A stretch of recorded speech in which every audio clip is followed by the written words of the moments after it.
Hi guys, good morning. কালকে আমরা Howrah station থেকে স্টার্ট করেছিলাম লালকুয়া স্টেশনের উদ্দেশ্যে, লালকুয়া এক্সপ্রেস ধরে যাচ্ছি হচ্ছে নৈনিতাল। আজকে এই জাস্ট লালকুয়া স্টেশনে নামলাম। সুন্দর ছোট্ট একটা গোছানো স্টেশন, এবং বলা বাহুল্য লালকুয়া এক্সপ্রেস কিন্তু একদম ঠিক টাইমে ছিল এবং এখন 7টা মোটামুটি বাজে এবং আমরা পৌঁছে গেছি লালকুয়া এক্সপ্রেস ধরে লালকুয়া স্টেশনে। আর একটা জিনিস আমি মেনশন করতে চাই এখানে, সেটা হচ্ছে আজ হচ্ছে 24th of January। ডেটটা এই জন্য মেনশন করছি কারণ যারা ভিডিও দেখবেন অনেকেই জানতে চাইবেন যে কোন টাইমে গেছি এবং ঠান্ডা কীরকম আছে। ঠান্ডা রাত্রিরে ভালোই ছিল, এখন মোটামুটি 10-12 মতন হবে। খুব ঠান্ডা নয়, একটা জ্যাকেট পরে ম্যানেজ করা যাচ্ছে। সো বাকিটা দেখি চলুন কীরকম কী আছে। এখান থেকে নৈনিতালের ডিস্টেন্স হচ্ছে 26 কিলোমিটার এবং আপনাদের কার রেন্ট করতে হয়। আমি অলরেডি কার রেন্ট করে নিয়েছি। হাফ অ্যান আওয়ারের মধ্যে আমরা আশা করছি পৌঁছে যেতে পারবো নৈনিতাল। এই হলো লালকুয়া স্টেশন।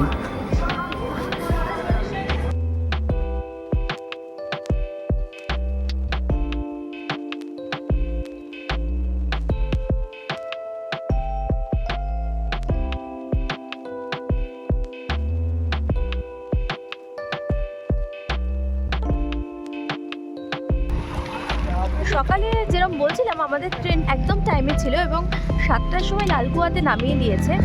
এবার আমাদের চেক ইন আছে 12টার সময়, তাই জন্য আমরা মাঝখানে ডে সাইট সিনগুলো করতে করতে যাচ্ছি। এখন আমরা এসে পৌঁছেছি ভীমতাল। এখানে এমনিতে রাইডিংও হয়, বোট রাইডিংও হয়। কথিত আছে ভীমের গদার আঘাতে এই তালটা তৈরি হয়, তাই এখানের নাম হলো ভীমতাল। জানা যায় পঞ্চপাণ্ডব তাদের 14 বছরের বনবাসের সময় এই স্থানটিতে এসে পৌঁছান এবং তৃষ্ণার্ত হয়ে পড়েন। তখন সেই তৃষ্ণা নিবারণের জন্যই ভীম তার গদার সাহায্যে প্রহার করে মাটিতে এবং সেখানে এই তাল সৃষ্টি হয়, যেটা আজও প্রসিদ্ধ ভীমতাল নামে। ইতিহাস যা খুশি থাকুক, কিন্তু আমি শুধু এটুকুনি বলবো, জায়গাটার সৌন্দর্য নৈসর্গিক, দারুণ লাগছে এই জায়গাটা বেড়াতে এবং যারা এখানে আসবেন তারা অবশ্যই এই স্থানটি দর্শন করে যাবেন। এখন আমরা এসে পৌঁছেছি নকচিয়াতালে। বলা হয় এই লেকটার 9টা কোণ আছে এবং সেই 9টা কোণ একসাথে কখনোই কেউ দেখতে পারে না। কথিত আছে অর্জুন একমাত্র ব্যক্তি যিনি এই 9টা কোণ একসাথে দেখতে পেয়েছিলেন। এখানেও কিন্তু বোট রাইডের জায়গা আছে এবং আমরা বোট রাইড এখানেই করব এবং আপনারা সামনে দেখতেই পাচ্ছেন কি অসাধারণ ভিউ। পাহাড়ের পুরো প্রতিচ্ছায়াটা জলের মধ্যে পড়েছে, দেখুন আপনাদের সামনে দেখাচ্ছি কি দুর্দান্ত ভিউ।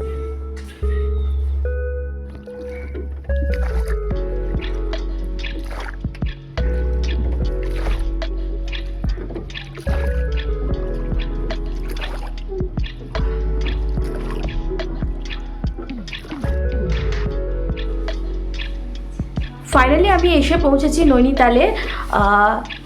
TRH-এর KMVN-এর যে রুমস হয় ওখানেই আমি বুকিং করেছি। আগামী 3 দিন আমি এখানেই থাকবো। তো রুমটা কীরকম হয় আপনাদের একটু দেখিয়ে দিচ্ছি, কারণ আপনারা যদি পরবর্তীকালে প্ল্যান করেন তাহলে যেন সেটা এইভাবেই করতে পারেন, সেই জন্য আমি আপনাদের রুমটা দেখিয়ে দিচ্ছি। সবথেকে ভালো ব্যাপার হচ্ছে এই রুমটা থেকে সামনেই নৈনি লেকটা পুরোটা দেখা যায়। আমি আপনাদের সেটাও দেখাচ্ছি, দেখুন সামনে পুরো ভিউটাই দেখা যাচ্ছে নৈনি লেকের। আর একটা ভালো ব্যাপার হচ্ছে এদের কিন্তু একটা সুন্দর বারান্দাও আছে, যেখানে কিন্তু আমার মনে হয় ইভিনিংটা স্পেন্ড করা খুবই সুন্দর হবে।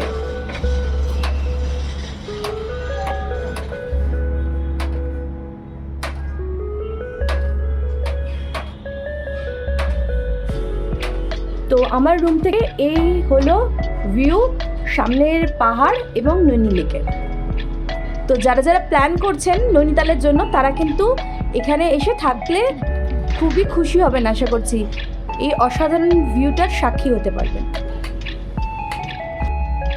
কিছুটা রেস্ট নেবার পর বিকেলবেলা চলে গিয়েছিলাম শ্রী হনুমানগড়ি মন্দির দেখতে।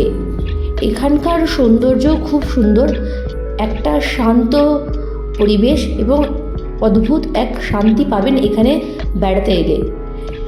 আজকে আর কোথাও ঘুরবার সময় হয়নি, তাই ফিরে গিয়েছিলাম হোটেলে। দেখলাম এক অপূর্ব দৃশ্য, পাহাড় আলোয় আলোয় সেজে উঠেছে, যেন এক টুকরো তারা দিয়ে ঘেরা এই শহর, আর সেটাই তুলে ধরলাম আপনাদের সামনে।